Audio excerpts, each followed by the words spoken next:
Hello students, मैं सचिन कुमार अपने और आपके यूट्यूब चैनल एम विद डिस्कसर पर आपका स्वागत करता हूं।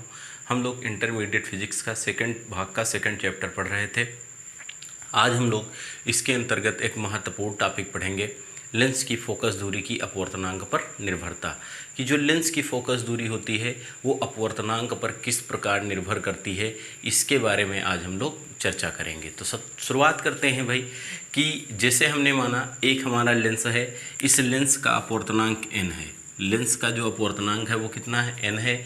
लेंस के प्रथम पृष्ठ की वक्रता त्रिज्या r1 और द्वितीय पृष्ठ की वक्रता त्रिज्या जो है वो कितनी है, r2 है। ठीक, लेंस का अपवर्तनांक n, लेंस के प्रथम पृष्ठ की वक्रता त्रिज्या r1 और द्वितीय पृष्ठ की वक्रता त्रिज्या r2 है। तो जो लेंस की फोकस दूरी होती है, लेंस की फोकस दूरी लेंस मेकर सूत्र से हम लोगों ने पढ़ा था। लेंस मेकर सूत्र से हम कितनी लिख सकते हैं, लेंस मेकर सूत्र से जो लेंस की फोकस दूरी हो जाएगी कितनी हो जाएगी भाई, 1/f बराबर n-1 1/r1 - 1/r2 होगी भाई।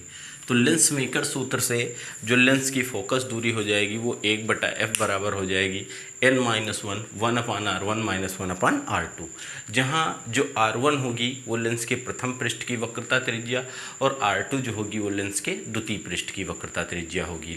n हो जाएगा लेंस का अपवर्तनांक। तो यहाँ से अगर हम देखते हैं तो लेंस की जो फोकस दूरी होती है वो अपवर्तनांक पर किस प्रकार निर्भर कर रही है।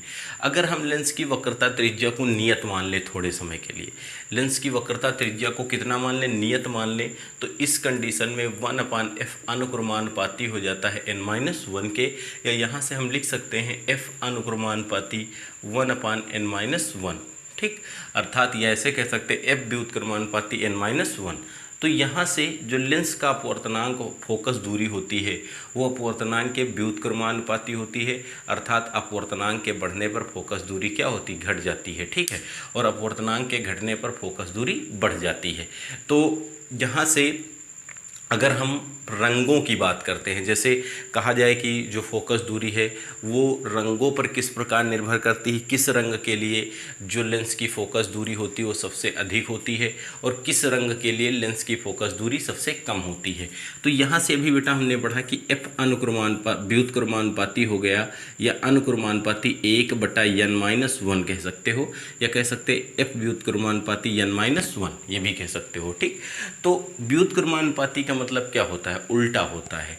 अगर अपवर्तनांक का मान बढ़ेगा तो अपवर्तनांक का मान बढ़ने पर जो फोकस दूरी होती है, फोकस दूरी क्या होती है, घट जाती है, और जब अपवर्तनांक का मान घटता है तो फोकस दूरी बढ़ जाती है। ये हमने आपको बताया था। तो जैसे हमने कहा लाल रंग ले लें हम, ठीक, जो हम विबग्योर पढ़ते हैं, विबग्योर, इसमें हम लोगों ने पढ़ा है बैंगनी, Indigo, blue, green, yellow, orange और रेड। तो इसमें विबग्योर जो हमारा श्वेत प्रकाश है, जो 7 रंगों का मिश्रण होता है, इन 7 रंगों के मिश्रण में जो बैंगनी रंग होता है, बैंगनी से जैसे जैसे हम लाल रंग की ओर जाते हैं भाई, तो बैंगनी से लाल रंग की तरफ जाने पर जो अपवर्तनांक होता है वो लगातार घटता जाता है, अपवर्तनांक लगातार घटता जाता है। अर्थात कहने का मतलब है लाल रंग का अपवर्तनांक सबसे कम, लाल रंग का अपवर्तनांक जो होता है वो सबसे कम होता है, अपवर्तनांक सबसे कम, तथा जो बैंगनी रंग होता है, ठीक है, कौन सा, बैंगनी रंग, तो बैंगनी रंग का जो अपवर्तनांक होता है, बैंगनी रंग का अपवर्तनांक सबसे अधिक होता है। ठीक, लाल रंग का अपवर्तनांक सबसे कम तथा बैंगनी रंग का अपवर्तनांक सबसे अधिक होता है। तो अभी हमने बताया कि जो लेंस की फोकस दूरी होती है वो अपवर्तनांक के व्युत्क्रमानुपाती होती है। तो बैंगनी रंग का अपवर्तनांक सबसे अधिक होता है, इसलिए बैंगनी रंग की जो फोकस दूरी होगी वो सबसे कम होगी, और बैंगनी रंग के लेंस की जो फोकस दूरी होगी वो सबसे कम होगी, या बैंगनी रंग के लिए लेंस की फोकस दूरी जो होगी वो सबसे कम होगी। और लाल रंग का अपवर्तनांक सबसे कम होता है, इसलिए लाल रंग के लिए जो फोकस दूरी होगी वो सबसे अधिक होगी। ठीक, तो अगर अपवर्तनांक से संबंधित क्वेश्चन पूछा जाए तो हम ये याद रखते हैं भाई कि जो लेंस की फोकस दूरी होती है वो अपवर्तनांक के व्युत्क्रमानुपाती होती है, जिस रंग का अपवर्तनांक सबसे कम उसके लिए लेंस की फोकस दूरी सबसे अधिक होती है। तो लाल रंग का अपवर्तनांक सबसे कम होने के कारण लाल रंग के लिए जो फोकस दूरी होती है वो सबसे अधिक होती है, और बैंगनी रंग का अपवर्तनांक सबसे अधिक होने के कारण बैंगनी रंग के लिए फोकस दूरी सबसे कम होती है। अगर इसके अतिरिक्त हम आपसे एक क्वेश्चन पूछ रहे हैं, एक हमारा रंग नीला है, ठीक, एक पीला है और एक नारंगी है, नीला पीला और नारंगी, आपको इसका आंसर कमेंट बॉक्स में देना है। नीला पीला और नारंगी रंग में किस रंग के लिए जो होगी लेंस की फोकस दूरी सबसे अधिक होगी? इन रंगों में से किस रंग के लिए जो लेंस की फोकस दूरी होगी सबसे अधिक होगी? इसका आंसर आप हमारे कमेंट बॉक्स में देंगे। ठीक है, अब हम यहाँ से शुरुआत करते हैं भाई, जो हमारा टॉपिक है कि लेंस की फोकस दूरी का अपवर्तनांक तथा वक्रता त्रिज्या पर निर्भरता। ये हमने पढ़ाया आपको रंगों के अपवर्तनांक के लिए लेंस की फोकस दूरी की निर्भरता। शुरुआत हम यहाँ से करते हैं कि जैसे हमने माना भाई कि जो लेंस है संभवतः देखते हैं जो लेंस है हमारा वायु में स्थित होता है। भाई सारी चीज़ें वायु में स्थित, हम लोग भी वायु में स्थित हैं। तो लेंस का जो हम अपवर्तनांक निकालते हैं, जो दिया होता है क्वेश्चन में कि लेंस का अपवर्तनांक 1.5, जैसे लेंस का अपवर्तनांक दिया गया 1.5, ठीक। तो जो लेंस का अपवर्तनांक 1.5 है, इसका मतलब क्या है? ये जो हमारा भैया लेंस है इसका अपवर्तनांक किसके सापेक्ष मापा गया? वायु में। लेंस वायु में स्थित था तो वायु के सापेक्ष आ गया, ठीक। अगर लेंस को हम किसी द्रव में डुबो दें, लेंस को किस में डुबो दें? द्रव में डुबो दें, तो लेंस का अपवर्तनांक हम किसके सापेक्ष लेंगे? द्रव के सापेक्ष लेंगे। बात समझ में आई भाई? तो लेंस को जिस माध्यम में स्थित होगा हम उसके सापेक्ष लेंस का अपवर्तनांक लेंगे। जैसे हम लेंस का अपवर्तनांक जनरली 1.5 कहते हैं, तो इसका मतलब है इस स्थिति में लेंस हमारा वायु में स्थित है और उसके सापेक्ष इसका अपवर्तनांक मापा गया है। लेकिन अगर हम लेंस को किसी द्रव में डुबो देंगे तो हमें फिर इस स्थिति में लेंस कहाँ स्थित होगा? द्रव में। तो हमें लेंस का अपवर्तनांक किसके सापेक्ष लेना होगा? द्रव के सापेक्ष लेना होगा, ठीक। क्लियर? तो यहाँ से सबसे पहले हम शुरुआत करते हैं अपवर्तनांक पर निर्भरता। अपवर्तनांक पर निर्भरता पहला टॉपिक हमारा है भाई। थोड़ी चीज़ें हम यहाँ से लिख लेते हैं, फिर हम शुरुआत करते हैं भाई अपवर्तनांक पर निर्भरता।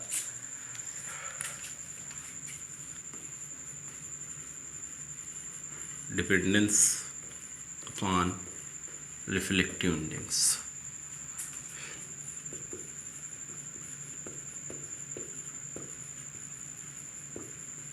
ठीक, देखो भाई, जैसे हमने माना एक हमारा लेंस था, इस लेंस का वायु के सापेक्ष अपवर्तनांक ANG है। एक हमारा लेंस है, इस लेंस की प्रथम तथा द्वितीय पृष्ठ की वक्रता त्रिज्याएं R1 और R2 है, ठीक। लेंस का वायु के सापेक्ष अपवर्तनांक कितना है? ANG है। लेंस का वायु के सापेक्ष अपवर्तनांक कितना है? ANG है। तो लेंस की जो वायु में फोकस दूरी हो जाएगी, कितनी हो जाएगी? हम लिखेंगे भाई, ठीक। तो यहाँ से हम जब शुरुआत करेंगे तो हम मान लेंगे, माना लेंस, या वहीं पर लिख दिया था, हम मान ले भाई लेंस का वायु के सापेक्ष अपवर्तनांक कितना हो? ANG हो। तो लेंस का यहाँ से लिख ले भाई, लेंस का वायु के सापेक्ष, लेंस का वायु के सापेक्ष अपवर्तनांक ANG हो, तो अपवर्तनांक ANG हो तो लेंस की वायु में फोकस दूरी, लेंस की वायु में फोकस दूरी, ध्यान देना भाई, लेंस की वायु में फोकस दूरी लेंस मेकर फार्मूले से लिखेंगे, ठीक। लेंस मेकर फार्मूले से वायु में हम मान ले फोकस दूरी FA हो जाए, कितनी हो जाए? FA। तो 1/FA बराबर लेंस का अपवर्तनांक हमने कितना माना है? ANG। तो ANG -1 1/R1 -1/R2, इसको मान लेते हैं समीकरण नंबर 1। ओके, किसी को दिक्कत? अब हम मान ले भाई लेंस को हमने द्रव में डुबो दिया। लेंस को जिस द्रव में डुबोया, लेंस को एक द्रव है, इस द्रव का अपवर्तनांक हमारा कितना है? ANL। कितना है? ANL, अर्थात वायु के सापेक्ष जो द्रव का अपवर्तनांक है वो ANL है। और इस लेंस को हमने इस द्रव में डुबो दिया है भाई। ठीक, इस लेंस को हमने क्या किया है, द्रव में डुबो दिया है। तो इस स्थिति में देखा जाए तो लेंस कहाँ स्थित है, द्रव में स्थित है। जब लेंस द्रव में स्थित है तो हमें लेंस का अपवर्तनांक किसके सापेक्ष लेना होगा भाई, द्रव के सापेक्ष लेना होगा। ठीक, यहाँ से हम क्या कह दें भाई, लेंस को द्रव का अपवर्तनांक, द्रव का अपवर्तनांक, द्रव का अपवर्तनांक ANL है, ANL अर्थात वायु के सापेक्ष द्रव का अपवर्तनांक ANL है। लेंस को द्रव में डुबाने पर, लेंस को द्रव में डुबाने पर, देखो भाई, जब हम लोग क्या करेंगे, लेंस को द्रव में डुबो देंगे तो लेंस अब इस स्थिति में कहाँ स्थित होगा, द्रव में स्थित होगा। तो हमें लेंस का अपवर्तनांक किसके सापेक्ष लेना होगा, द्रव के सापेक्ष लेना होगा। डुबाने पर लेंस का, डुबाने पर लेंस का द्रव के सापेक्ष, द्रव के सापेक्ष अपवर्तनांक, अपवर्तनांक कितना हो, LNG हो, अपवर्तनांक LNG हो तो लेंस की द्रव में फोकस दूरी। भाई इसको आप विस्तार से देखेंगे तभी ये आपकी समझ में आएगा। लेंस की द्रव में फोकस दूरी, अब हम निकाल लें यहाँ से भाई लेंस की द्रव में फोकस दूरी। तो लेंस की अगर हम द्रव में फोकस दूरी निकालेंगे, फोकस दूरी, तो कितना लिखेंगे, 1/FL। FL क्या हो जाएगी, लेंस की द्रव में फोकस दूरी। FL बराबर कितना, LNG -1। LNG -1 मतलब द्रव के सापेक्ष लेंस का अपवर्तनांक 1/R1 - 1/R2। ये हमारा समीकरण नंबर 2। ठीक, समीकरण 2 को 1 से भाग कर दें।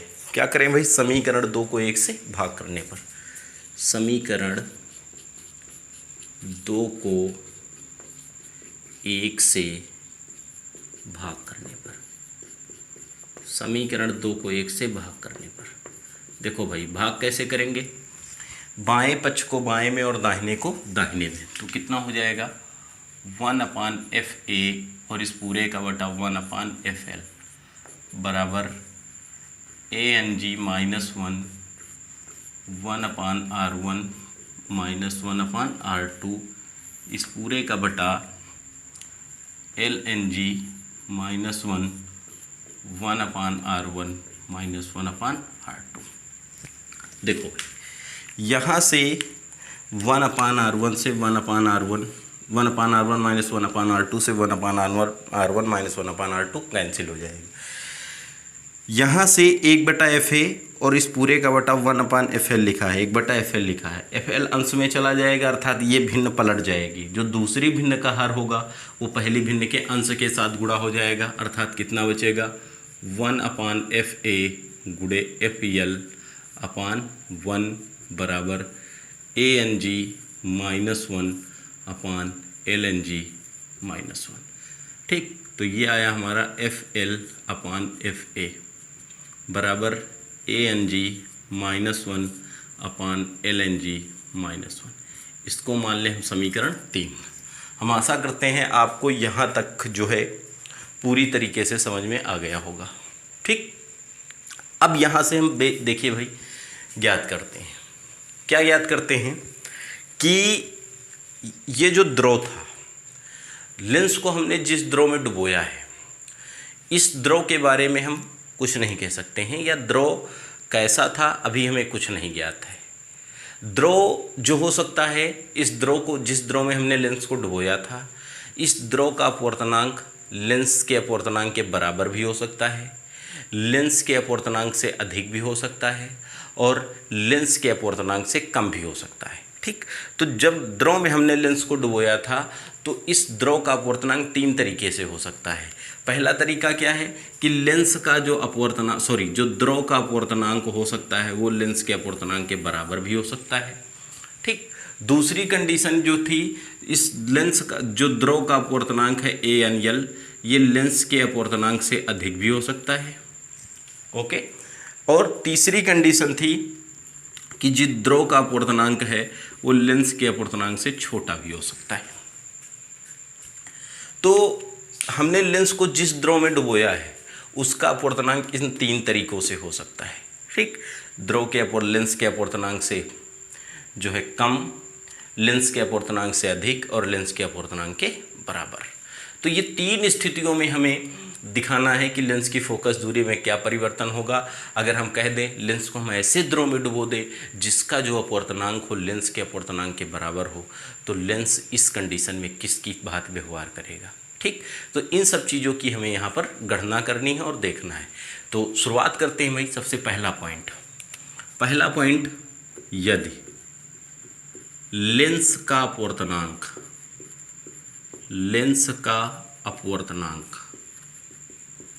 द्रव के अपवर्तनांक के बराबर हो, लेंस का अपवर्तनांक द्रव के अपवर्तनांक के बराबर हो।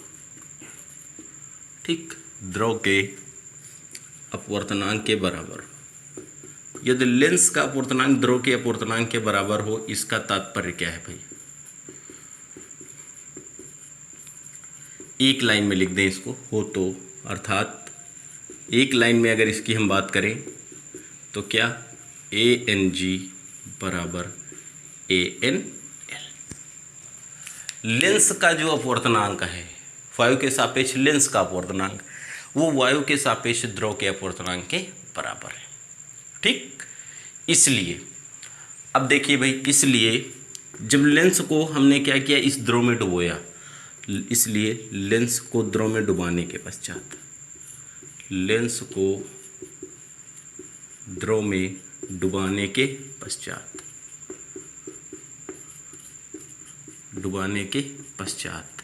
इसमें हम पूरा लिख रहे हैं, फिर सब में नहीं लिखेंगे भाई। ठीक, लेंस को द्रव में डुबाने के पश्चात लेंस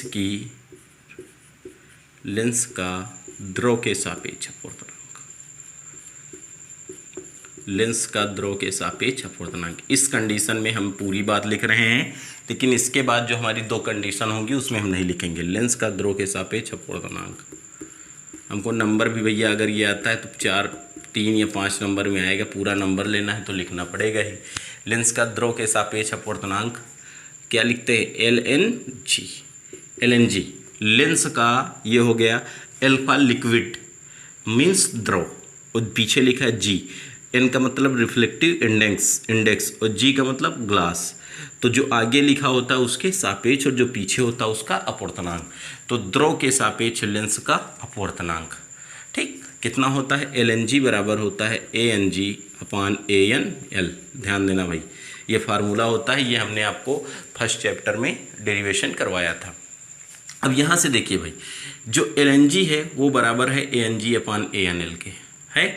तो देखिए, चूँकि यहाँ से है ANG बराबर ANL के, ANG जो है वो ANL के बराबर है, इसलिए देखिए ये जो है इसमें हम ANG के स्थान पर ANL लिख सकते हैं, इसलिए LNG बराबर ANL अपान ANL, ये ANL से ANL कट जाएगा, LNG का मान कितना आएगा, 1। बेटा LNG का मान कितना आया, 1 आया, इसलिए समीकरण 3 से, ये है समीकरण 3। यहाँ से देखिए भाई, समीकरण 3 से कितना हो जाएगा, इसलिए समीकरण 3 से FL अपान FA बराबर ANG माइनस 1 और इस पूरे का बटा LNG का मान कितना है, 1 माइनस 1, 1 से 1 घटेगा 0। अगर किसी संख्या का बटा 0 अर्थात इसको हम लिखेंगे FL अपान FA बराबर ANG माइनस 1 बटा 0। अगर बेटा किसी संख्या का बटा 0 होता है तो उसकी वैल्यू कितनी होती है, इनफाइनाइट हो जाती है, अर्थात FL अपान FA बराबर हम लिख सकते हैं इनफाइनाइट। कितना लिख सकते हैं, इनफाइनाइट। क्रॉस मल्टीप्लाई कर दें तो FL बराबर हो जाता है इनफाइनाइट, और इनफाइनाइट फोकस दूरी किसकी होती है, एक समतल कांच की प्लेट की।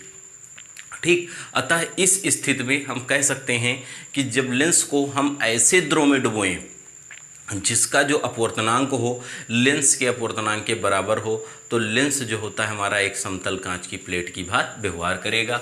अतः हम कह सकते हैं अतः इस स्थिति में लेंस समतल कांच की प्लेट की भांति व्यवहार करेगा। समतल कांच की प्लेट की भांति व्यवहार करेगा। ठीक है, लेंस किसकी भांति व्यवहार करेगा? समतल कांच की प्लेट की भांति व्यवहार करेगा।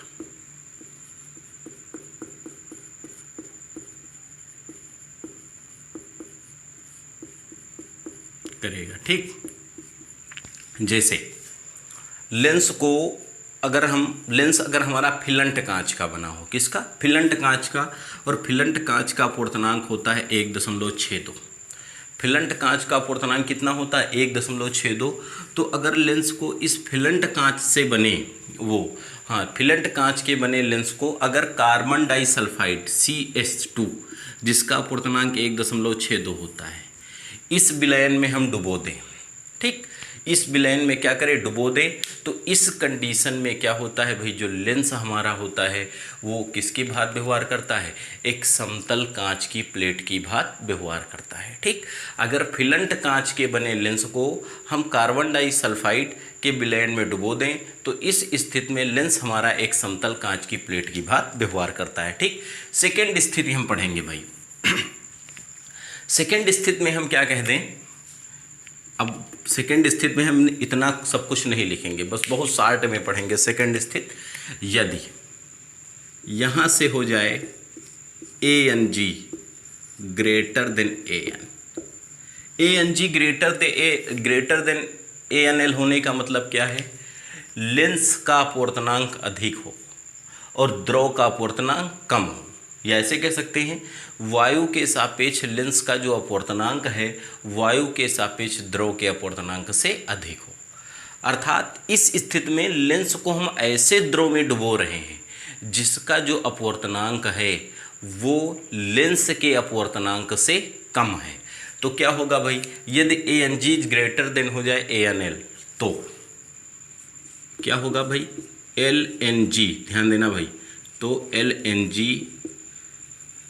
इसलिए LNG बराबर कितना होता है? ANG अपान ANL से। अगर हम आपसे कहें भैया यहाँ से बताओ क्या होगा, यहाँ से अगर हम आपसे पूछें कि LNG की वैल्यू अधिक होगी कि ANG की वैल्यू अधिक होगी, तो कुछ लोग बता सकते हैं जी ANG की वैल्यू अधिक होगी, लेकिन कुछ लोग कंफ्यूज हो सकते हैं। ठीक, हम आपको बता रहे हैं, ध्यान देना भाई। ANG की वैल्यू बड़ी है ANL से। ठीक, ANG की वैल्यू क्या है? बड़ी है ANL से। तो यहाँ पर जो LNG आएगी वो ANL, भाई किसी का अपवर्तनांक 1 से सदैव अधिक होता है। ठीक है, तो ANL 1 से बड़ी संख्या है। अगर इसे आप ANG को भाग करेंगे तो जो वैल्यू आएगी वो ANG से कम ही आएगी। नहीं बात समझ में आई? कोई बात नहीं। अगर इस तरीके की सिचुएशन आपको आ जाए और आपको इसमें कन्फ्यूजन है कौन बड़ा है कौन छोटा है, तो सबसे आसान तरीका आप संख्या मान लीजिए, बहुत ही आसानी के साथ आप फाइंड कर लेंगे कौन बड़ा है कौन छोटा है।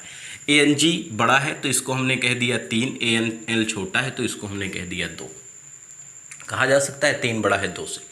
तो यहाँ से अगर हम LNG की वैल्यू निकालें तो ध्यान देना LNG बराबर होता है ANG बटे ANL 3/2 आई। LNG की वैल्यू कितनी आई? 3/2। इसलिए यहाँ से हम क्या लिख सकते हैं? ANG बड़ा हो गया ANL से। देखो बड़ा हो गया कि नहीं? ANG की वैल्यू कितनी है? 3 है। ANL की वैल्यू कितनी है? 2 है। तो LNG की जो हमने फिर गलत लिख दिया भाई। ANG की वैल्यू जो हो जाएगी बड़ी हो जाएगी LNG से। देखो कैसे बड़ी हो गई? ANG का मान हमने कितना निकाला? 3। LNG का मान कितना निकाला? 3/2। 3/2 का मतलब 1.5। तो ANG बड़ा है और LNG क्या है? छोटा है। इसलिए अतः क्या हो जाएगा? अतः ANG -1 अपान LNG -1। बताओ बेटा, इसकी वैल्यू 1 से बड़ी होगी कि 1 से छोटी होगी? इसकी जो वैल्यू आएगी 1 से बड़ी आएगी कि छोटी आएगी? भाई ANG बड़ा था ln से, तो ये छोटी संख्या बन जाएगी और ऊपर वाली बड़ी संख्या होगी, तो इसकी वैल्यू 1 से अधिक हो जाएगी। अगर नहीं समझ में आया तो कोई बात नहीं, वहीं से सॉल्व कर लो। an की वैल्यू कितनी थी 3 माइनस 1 बटे ln का मान 3/2 माइनस 1, ठीक। ये हो जाएगा 3 1 कम, 3 से 1 घटेगा 2 बचेगा, और ये हर बराबर करोगे 3/2 से 1 घटाओगे 1/2, ये 2 पलट के ऊपर चला जाएगा 4/1। देखो an-1 अपान ln की वैल्यू 4 आई, अर्थात 4 1 से क्या है, बड़ा है। तो an-1 अपान ln-1 1 से क्या हो गया, बड़ा हो गया। इसलिए समीकरण 3 से पूछो भाई। समीकरण 3 हमारा ये है, यहाँ से FL अपान FA जो था, FL अपान FA, ध्यान देना भाई, जो FL अपान FA था, ठीक, वो an-1 अपान ln-1 के बराबर था। अगर an-1 अपान ln-1 1 से बड़ा है तो FL अपान FA भी क्या होगा, 1 से बड़ा होगा। इसलिए कितना हो जाएगा, FL is greater than FA। अतः इस स्थिति में लेंस की जो फोकस दूरी होती है वो क्या होती है, बढ़ जाती है। अतः इस स्थिति में जो लेंस की फोकस दूरी होगी वो बढ़ जाएगी। अगर लेंस को हम ऐसे द्रव में डुबो दें, ठीक है, लेंस को हम ऐसे द्रव में डुबो दें कि द्रव का जो अपवर्तनांक हो वो लेंस के अपवर्तनांक से क्या हो, कम हो, तो इस स्थिति में जो लेंस की फोकस दूरी होती है वो बढ़ जाती है। जैसे फिलंट कांच का बना हम लेंस ले लें, तो फिलंट कांच के बने लेंस का जो अपवर्तनांक होता है वो 1.62 होता है। कितना होता है, 1.62। किसके सापेक्ष, वायु के सापेक्ष। अगर इसे हम जल में डुबो दें, जल का अपवर्तनांक होता है 1.33। तो इस स्थिति में क्या होता है भाई, जो फिलंट कांच का बना लेंस होता है उसकी फोकस दूरी क्या होती है, बढ़ जाती है। बात समझ में आई भाई। तो लेंस को अगर हम ऐसे द्रव में डुबोएंगे जिसका अपवर्तनांक जो होगा, द्रव का अपवर्तनांक अगर लेंस के अपवर्तनांक से क्या होगा, छोटा होगा, या ऐसे कह दें लेंस को हम ऐसे द्रव में डुबोएं जिसका अपवर्तनांक लेंस के अपवर्तनांक से कम हो, तो लेंस की जो फोकस दूरी होती है वो क्या होती है, बढ़ जाती है, ठीक है। थर्ड कंडीशन, यहाँ से तीसरी कंडीशन हम फॉलो करते हैं। थर्ड पॉइंट कह रहा है, यदि थर्ड कंडीशन में कहा जाए, यदि, इधर लिख रहे हैं भाई, थर्ड कंडीशन में यदि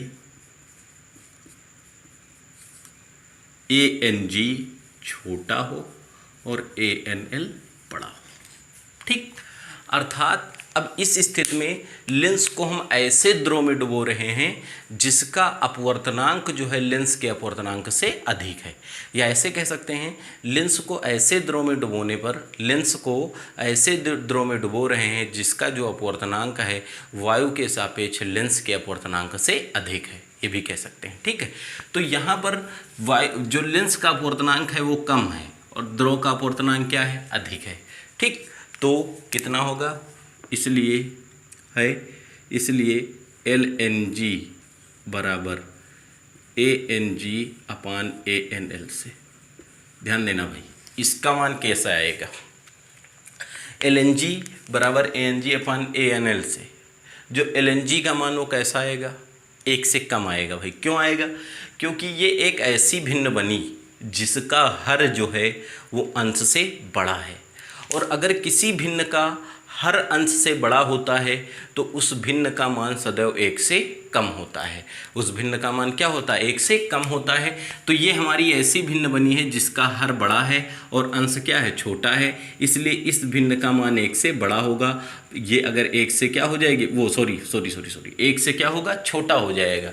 तो 1 से छोटा होगा अर्थात ये, ठीक। इसलिए LNG जो हो जाएगी उसकी वैल्यू क्या होगी, 1 से छोटी हो जाएगी, ठीक। अगर किसी भिन्न का हर बड़ा है और अंश क्या है, छोटा है, तो उस भिन्न का मान 1 से क्या होता है, कम होता है। जैसे अगर वही पूर्णांक इसको 2 मान ले, इसको 3 मान ले, तो LNG का मान कितना आएगा, 2/3। जो देखो अगर पॉइंट से भाग दे 0.66, 1 से छोटा आ रहा है कि नहीं आ रहा है, ठीक। LNG का मान 1 से क्या हो गया, छोटा हो गया। इसलिए समीकरण 3 में आ जाओ भाई, समीकरण 3 से, तो ठीक, अभी समीकरण 3 में ना जाओ। इसलिए कितना हो जाएगा, इसलिए अतः ANG -1 अपान LNG -1। ठीक, इसकी जो वैल्यू आएगी ANG -1 अपान LNG -1, इसकी वैल्यू कैसी आ जाएगी? देखो LNG का मान 1 से छोटा है। अगर LNG का मान बेटा 1 से छोटा है, 1 से छोटा होने का मतलब जैसे हमने निकाला 0.5 हो गया। कितना हो गया? 0.5। तो 0.5 से अगर 1 घटाओगे तो ये वैल्यू ऋणात्मक आएगी। कैसे आएगी भाई? जैसे लिखा 0.5 - 1 बराबर होता है माइनस का 0.5, अर्थात संख्या कैसी आ गई? ऋणात्मक। संख्या कैसी आ गई? ऋणात्मक आ गई। अगर ये संख्या ऋणात्मक आई है, ठीक, संख्या हमारी कैसी आई? ऋणात्मक आई। इसलिए समीकरण 3 से कितना लिख सकते हैं? FL अपान FA बराबर ऋणात्मक। ठीक, तो FL बराबर ऋणात्मक गुणे FA, अर्थात वही लेंस की वायु में फोकस दूरी कितनी थी? FA थी, लेकिन जब उसको हमने द्रव में डुबो दिया तो उसकी फोकस दूरी कैसी हो गई? ऋणात्मक। ऋणात्मक होने का मतलब क्या है? अगर पहले लेंस हमारा उत्तल था तो अब किसकी भांत व्यवहार करेगा? अर्थात अवतल की भांत व्यवहार करेगा। भाई फोकस दूरी धनात्मक होगी तो उसकी क्या हो गई? ऋणात्मक। अगर ऋणात्मक थी तो क्या हो गई? धनात्मक हो गई। अर्थात यहाँ से इस स्थिति में लेंस की जो प्रकृति होगी वो क्या होगी? बदल जाएगी। लेंस की प्रकृति बदल जाएगी। लेंस की प्रकृति बदल जाएगी। लेंस की प्रकृति बदल जाएगी, इसका तात्पर्य क्या है? जो लेंस उत्तल लेंस की भांत व्यवहार कर रहा था, जो लेंस किसकी भांत? उत्तल लेंस की भांत व्यवहार कर रहा था, वो अब किसकी भांत व्यवहार करेगा? अवतल की भांत व्यवहार करेगा। और जो अवतल की भांत व्यवहार कर रहा था वो किसकी भांत व्यवहार करेगा? उत्तल की भांत व्यवहार करेगा। ठीक, तो लेंस को अगर हम ऐसे द्रव में डुबो दें, लेंस को हम ऐसे द्रव में डुबो दें जिसका जो अपवर्तनांक हो लेंस के अपवर्तनांक से अधिक होता है, तो लेंस की जो प्रकृति होती है वो बदल जाती है। अर्थात जो उत्तल लेंस होता है वो अवतल लेंस की भांत व्यवहार करता है और जो अवतल लेंस होता है वो उत्तल लेंस की भांत व्यवहार करता है। जैसे वायु का बना बुलबुला, वायु का अगर एक बुलबुला हो तो वायु का बुलबुला है, इसका अपवर्तनांक 1.33 होगा। इसे जल में डुबो दें, जल में का अपवर्तनांक 1.5। तो ये जो वायु का बुलबुला होता है ये ऐसे अवतल की भांत व्यवहार करेगा। ठीक, वायु का अगर बुलबुला है तो अवतल की भांत व्यवहार करेगा, लेकिन जब इसे जल में डुबो देते हैं तो जल में डुबोने पर जो वायु का बुलबुला होता है ये उत्तल लेंस की भांत व्यवहार करने लगता है। ठीक है, तो यहाँ से हमने देखा भाई कि लेंस का जो अपवर्तनांक था वो माध्यम पर किस प्रकार निर्भर करता है। तो यहाँ पर हमने 3 पॉइंट निकाले, निष्कर्ष निकाले कि अगर लेंस का अपवर्तनांक द्रव के अपवर्तनांक के बराबर हो तो लेंस को ऐसे अगर हम द्रव में डुबोते हैं तो इस स्थिति में लेंस की फोकस दूरी अनंत हो जाती है और एक लेंस जो होता है हमारा समतल कांच की प्लेट की भांत व्यवहार करता है। दूसरी कंडीशन में लेंस को हम ऐसे द्रव में डुबोएं जिसका जो अपवर्तनांक हो लेंस के अपवर्तनांक से क्या हो? कम हो, तो इस स्थिति में जो लेंस की फोकस दूरी होती है वो बढ़ जाती है। थर्ड कंडीशन में अगर लेंस को हम ऐसे द्रव में डुबोएं जिसका अपवर्तनांक लेंस के अपवर्तनांक से क्या हो? अधिक हो, तो इस स्थिति में लेंस की प्रकृति होती बदल जाती है। अर्थात उत्तल लेंस अवतल की भांति और अवतल उत्तल की भांति व्यवहार करता है। ठीक है, तो एक बार पुनः हम आपको समझाते हैं कि अगर लेंस और द्रव दोनों के अपवर्तनांक बराबर हैं तो लेंस किसकी भांत व्यवहार करेगा? समतल कांच की प्लेट की भांत व्यवहार करेगा। अगर लेंस का अपवर्तनांक अधिक है और द्रव का अपवर्तनांक क्या है? कम है, तो इस स्थिति में लेंस की फोकस दूरी बढ़ जाएगी। थर्ड कंडीशन में द्रव का अपवर्तनांक अधिक हो और लेंस का अपवर्तनांक क्या हो? कम हो, तो इस कंडीशन में लेंस की जो होगी प्रकृति बदल जाएगी। अर्थात उत्तल लेंस अवतल लेंस की भांत और अवतल लेंस उत्तल लेंस की भांत व्यवहार करेगा। ठीक, अगर इसका आप स्क्रीनशॉट लेना चाहते हो आप इसका स्क्रीनशॉट ले लीजिए। अब इसमें एक बात और हम डिस्कस कर लेते हैं। अब ये लेंस की फोकस दूरी की अपवर्तनांक पर निर्भरता हो गई, हमने रंगों के लिए भी पढ़ लिया। एक बात और पढ़ लेते हैं, वक्रता त्रिज्या पर निर्भरता। वक्रता त्रिज्या पर देखिए, वक्रता त्रिज्या पर कैसे निर्भर करता है।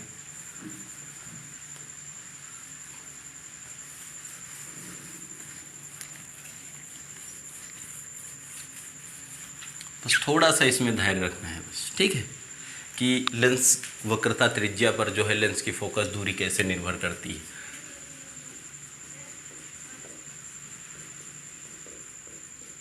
Dependency upon radii of curvature, ठीक, dependence upon radii of curvature. देखो भाई, जैसे हमने माना एक हमारा उत्तल लेंस था, कौन सा लेंस, उत्तल लेंस, बस थोड़ा सा ध्यान देना भाई, उत्तल लेंस के दोनों पृष्ठों की वक्रता त्रिज्याएं समान, दोनों पृष्ठों की वक्रता त्रिज्याएं समान हो, समान लेकर हम आसानी से फाइंड कर सकते हैं, वक्रता त्रिज्याएं समान हो तो अगर लेंस के दोनों पृष्ठों की वक्रता त्रिज्याएं समान हो तो इसका मतलब क्या है, R1, और उत्तल लेंस में हमने पढ़ा था उत्तल लेंस की प्रथम वक्रता त्रिज्या धनात्मक तथा दूसरी वक्रता त्रिज्या ऋणात्मक होती है, अर्थात दोनों वक्रता त्रिज्याएं समान हो और कितनी हो, वक्रता त्रिज्याएं समान हो और कितनी हो, R हम मान ले R हो तो R1 बराबर R तथा R2 बराबर कितना होगा, -R, क्योंकि दोनों जो लेंस होते हैं दोनों लेंस की वक्रता त्रिज्याएं, जो उत्तल लेंस होता है उत्तल लेंस की प्रथम वक्रता त्रिज्या धनात्मक और द्वितीय क्या होती, ऋणात्मक होती, इसलिए समीकरण 1 से कितना बेटा लिख सकते हैं, 1/f बराबर n-1 1/r, और R2 के स्थान पर -R रखेंगे, -R, 1/f बराबर हो जाएगा n-1 1 2, है ना, 2/r, या इसको हम लिख सकते हैं 1/f बराबर 2n-1/r, या इसको हम ऐसे लिख सकते हैं, कैसे लिख सकते हैं, या f बराबर r/2n-1, ठीक। लेंस का अपवर्तनांक नियत हो, लेंस का अपवर्तनांक क्या हो, नियत, लेंस का अपवर्तनांक नियत हो तो कितना लिख सकते हैं भाई, और 2 तो नियत है ही, तो f अनुक्रमानुपाती r, अर्थात लेंस की जो फोकस दूरी होती है वो वक्रता त्रिज्या की तुलना के अनुक्रमानुपाती होती है, ठीक। इसी प्रकार हम अवतल लेंस के लिए भी निकाल सकते हैं। अब देखिए वक्रता त्रिज्या का मतलब क्या है, जैसे लेंस वक्रता त्रिज्या अधिक होने का तात्पर्य किससे है, लेंस सपाट हो, लेंस कैसा हो, सपाट हो, ये इसकी वक्रता कम हो, अगर लेंस की वक्रता कम होगी तो इसकी वक्रता त्रिज्या अधिक होगी, ठीक। लेंस सपाट हो, इसकी वक्रता कम हो, तो वक्रता कम होने का मतलब है, सपाट होने का मतलब है क्या, पतला, क्या हो, पतला। तो जो पतला लेंस होता है, पतले लेंस की वक्रता कम होती है, इसलिए पतले लेंस की फोकस दूरी अधिक होती है, पतले लेंस की फोकस दूरी अधिक होती है, तथा लेंस की वक्रता त्रिज्या कम होने का मतलब लेंस मोटा हो, और अगर लेंस मोटा होगा तो उसकी फोकस दूरी क्या होगी, कम होगी, ठीक। इसलिए पतले लेंस की जो फोकस दूरी होती है वो अधिक होती है और मोटे लेंस की फोकस दूरी कम होती है। तो पतले होने का तात्पर्य क्या है, लेंस वक्रता त्रिज्या अधिक होने का तात्पर्य क्या है, लेंस सपाट हो अर्थात उसकी वक्रता कम हो, और वक्रता कम होगी तो वक्रता त्रिज्या अधिक होगी, ठीक। क्योंकि आपको इसका मतलब है दूर से चाप लगाना पड़ रहा है, यहाँ से, तभी तो इतना चाप लगा है, ठीक। और वक्रता अधिक होने का मतलब है पास से ही हम चाप लगा रहे हैं तो ये गोलाकार आ रहा है, ठीक। तो इसकी वक्रता त्रिज्या क्या है, कम होगी, ठीक। लेकिन जब हम लंबा चाप लगाएंगे ऐसे, देखिए यहाँ से लगा के अगर इस तरीके से चाप लगाएं तो यहाँ से ये दूरी अधिक है, ठीक है। तो वक्रता त्रिज्या अधिक होने का मतलब लेंस कैसा है, सपाट है, लेंस कैसा है, सपाट है, ठीक। और वक्रता त्रिज्या कम होने का मतलब क्या है, लेंस जो है वो मोटा है अर्थात उसकी वक्रता अधिक है। तो जो लेंस अगर पतला होता है तो उसकी फोकस दूरी अधिक होती है, और लेंस अगर मोटा होता है तो उसकी फोकस दूरी कम होती है, ठीक। क्लियर, ये टॉपिक आपकी समझ में आ गया होगा। बहुत ही महत्वपूर्ण टॉपिक है इस चैप्टर का, इससे संबंधित आपको बहुत सारे बहुविकल्पी क्वेश्चन भी सॉल्व करने को मिलेंगे। अगर आपको हमारा ये वीडियो पसंद आया हो तो इसे लाइक, शेयर और कमेंट करेंगे तथा हमारे चैनल को सब्सक्राइब करेंगे, जिससे आपको आने वाली वीडियो की नोटिफिकेशन प्राप्त हो जाए। धन्यवाद और शुभ रात्रि।